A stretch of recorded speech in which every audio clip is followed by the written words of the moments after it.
शहरों में जहाँ पैसे वाले लोग ने बिजली गिरी दिया, लेकिन एक कभी भी उस पानी को नहीं। हम लोगों ने सिर्फ ऑक्सीजन सप्लाई से लोग शहर के इर्द गिर्द से गुजरता रहा, सबको बंद कर दिया हम लोग। और जो सरकार में आएगा अपनी की हुई पापों का ठिकरा सरकार के माथे फोड़ेगा कि नाली नहीं बन रहा, पानी नहीं आ रहा है, सुखाड़ की स्थिति है।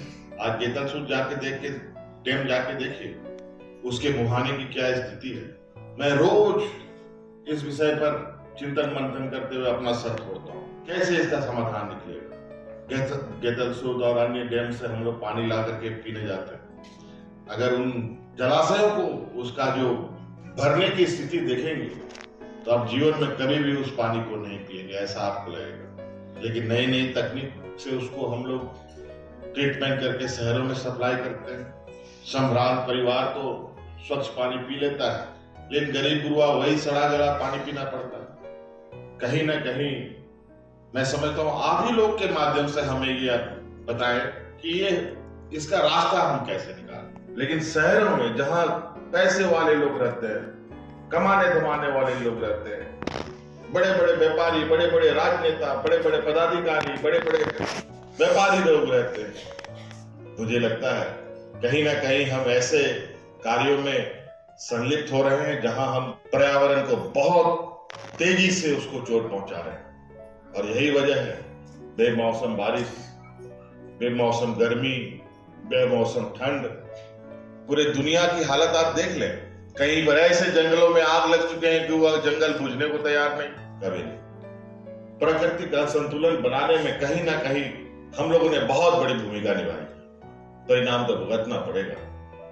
चाहे हम IIT में पढ़ लें, चाहे हम IIM में पढ़ लें, चाहे हम कितनों पैसे वाला क्यों ना हो, आज नहीं कल इसका परिणाम हमें भुगतना पड़ेगा। लेकिन आज भी कम से कम झारखंड जैसा राज्य, अभी मैं यहाँ वृक्षारोपण की तो बात कर रहा हूँ, लेकिन दूसरी तरफ व्हाट्सएप में कुछ खबरें भी देख रहा हूँ कि कुछ ऐसे कानून बनने जा रहे हैं जहां पेड़ काटने की पूरी तैयारी चल रही है। कल ही परसों हमने वन क्षेत्र के लगभग 5 किलोमीटर से रेडियस पर कोई भी आरा मशीन अब कभी नहीं लगेगा, और जो लगा हुआ है उसको उजाड़ दिया जाएगा।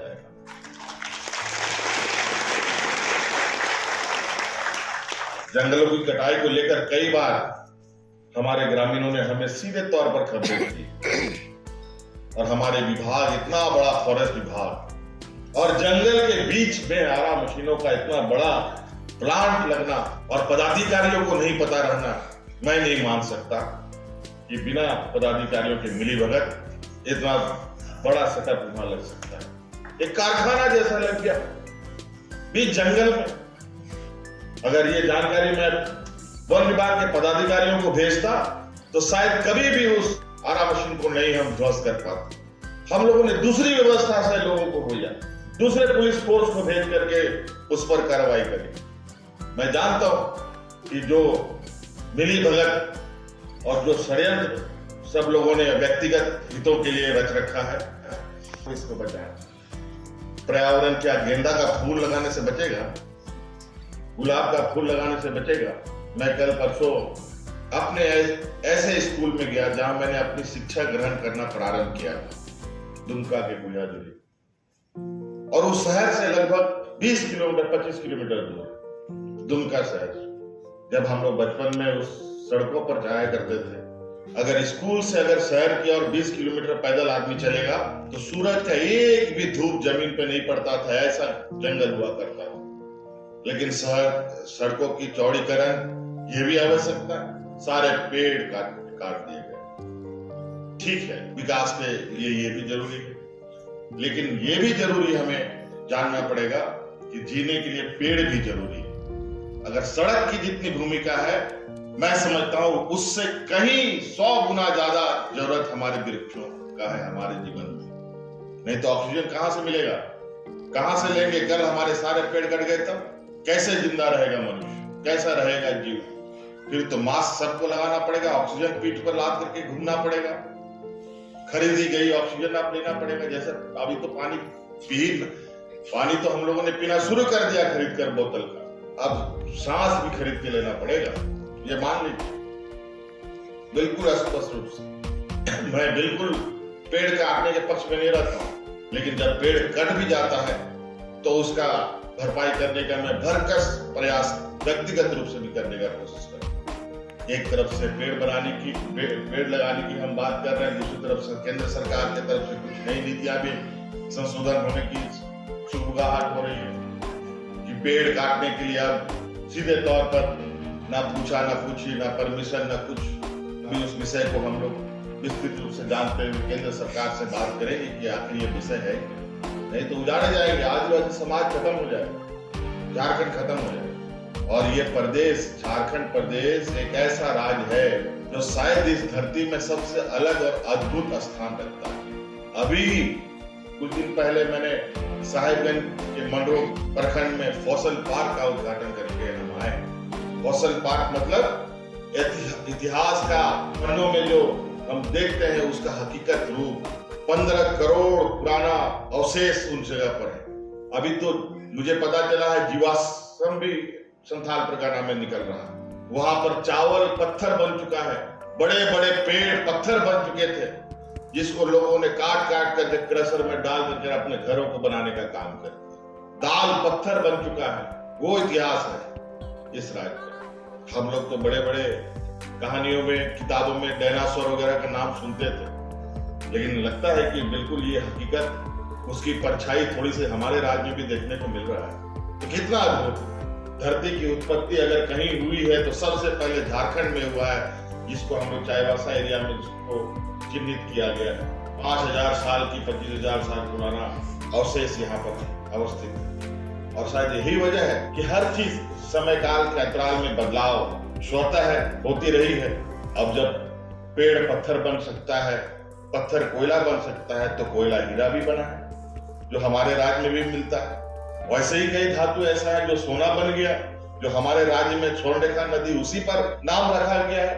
यहाँ पर लोग नदी के किनारे सोना चाल चाल करके निकाला करते थे। ये छुपा हुआ किसी से नहीं है। प्राकृतिक से बड़ा धनवान न इस धरती पर कोई है न कोई होगा। अब इसी धन को लूटने के लिए एक प्रकार हम लोग चारों तरफ से गिद्ध की तरह टूट पड़े हैं। इसे हमें सबसे पहले समझने की आवश्यकता है। आज इतना बड़ा ये IIM का परिसर है, निश्चित रूप से ये परिसर कैसे हरा भरा हो, IIM के प्रबंधन इसको सुनिश्चित करेंगे। शहरीकरण, अर्बनाइजेशन आज पर्यावरण का सबसे बड़ा दुश्मन। मैं देखता हूँ जब हेलीकॉप्टर से कहीं जाता हूँ तो चारों तरफ हरियाली हरियाली दिखती है। जैसे ही शहर की ओर घुसते हैं तो पता चला काला काला धब्बा, शहर कंक्रीट का जंगल दिखाई देने लगता है। पता नहीं हम लोगों को हरियाली से ही दुश्मनी हो गया है। भाई लोग आजकल हरा रंग भी नहीं लगाते हैं, उल्टे पुल्टे रंग लगा करके उस कम से कम हरा रंग भी तो लगा दो, कम से कम हरियाली तो दिखने से मन तो थोड़ा ऐसा लाल पीला नीला काला सब लगा देते हैं, लेकिन हरा नहीं लगाते। उसी से संतुष्ट हो जाए, लेकिन दिखता है ऊपर से क्या, कंक्रीट का जंगल, सीमेंट ईटा गिट्टी पूरा ऊपर से आप लोग देखेंगे तो बड़ा तेजी से वो कंक्रीट का जंगल बढ़ने का अपना रफ्तार ले रहा है, चाहे वो सड़क के रूप में हो चाहे बिल्डिंग के रूप में हो। इसलिए ये बहुत समारोह जरूर आज हम याद कर रहे हैं। हर दिन हमारा वन महोत्सव होना चाहिए, हर दिन कोई ना कोई ऐसा कार्य करे कहीं ना कहीं किसी ना किसी के माध्यम से, जहां पेड़ को बचाने से, पेड़ को लगाने से, पेड़ को संरक्षित करने से का काम करने पर हम लोग थोड़ा ध्यान दें। इसलिए सच्चाई से कभी मुंह मोड़ने का प्रयास हुआ तो परिणाम भी भुगतने पड़ेंगे, मेरा ये बिल्कुल स्पष्ट मानना है। और अब तो बहुत और तेजी गति से, क्योंकि हम लोग बहुत तेजी से विकास की गति को छूने का प्रयास कर रहे हैं, लगे हुए हैं।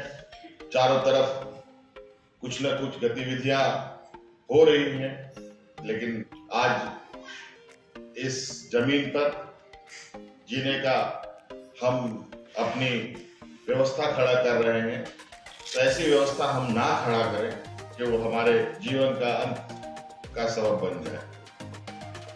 चलिए आज ये शुरुआत करते हैं। मैं समझता हूं कि आज इस मंच से झारखंड जैसे हरा भरा राज्य को भी और हरा रहे, इसमें कोई कमी कभी ना हो, ये हम सब लोग संकल्प लें। और आज विशेषकर शहरी क्षेत्रों में बढ़ती आबादी को देखते हुए, बढ़ती कंक्रीट के जंगलों को देखते हुए मैं ये घोषणा करना चाहूंगा कि जो भी व्यक्ति अपने पेड़ में, अपने कैंपस में पेड़ लगाएगा, और गेंदा का पेड़ से नहीं, गुलाब का पेड़ की बात नहीं कर रहा हूं, वो पेड़ जिससे हम आने वाला समय में हमें उससे संरक्षण मिले, वैसे पेड़ लगाने वाले हर एक घर को, हर एक व्यक्ति को, जैसे यहाँ पर शहर का विशेष रूप से मैं जिक्र करना चाहूंगा, जिस कैंपस में पेड़ दिखेंगे, पेड़ के हिसाब से एक पेड़ पर 5 यूनिट बिजली फ्री में देंगे। अब तो बचाइएगा, ऐसे नहीं तो ऐसे ही हम ही आपको कुछ देते हैं। 5 यूनिट बिजली फ्री दिया, लेकिन एक पेड़ आपको लगाना है, और जब तक वो पेड़ रहेगा, 10 साल, 5 साल, 20 साल, 25 साल, बिजली का जो भी दाम होगा, उसमें हो सकता है अभी 2 रुपया, 4 रुपया, 5 रुपया यूनिट हो, 50 रुपया यूनिट भी होगा, तो भी हम फ्री दें। जितना आप पेड़ लगाए, उतना यूनिट आप फ्री के हकदार होंगे। कम से कम इस बहाने आपका कैंपस हरा भरा रहे, स्वच्छ हवाओं के बीच रहे।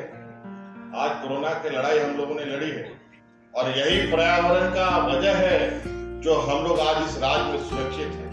नहीं तो विकसित राज्य सब देख लीजिए, दिल्ली, मुंबई जैसे शहर, कैसे लोगों की जाने जा रही थी।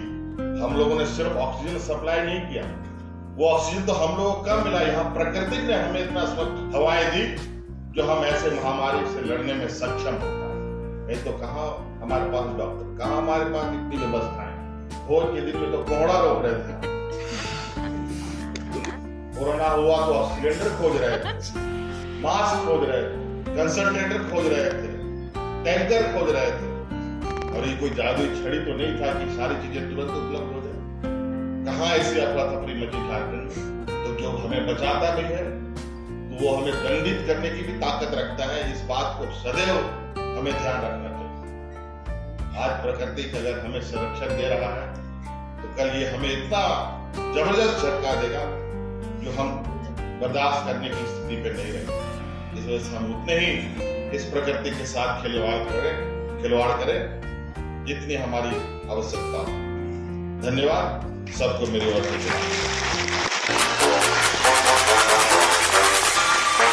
बहुत बहुत धन्यवाद। और भी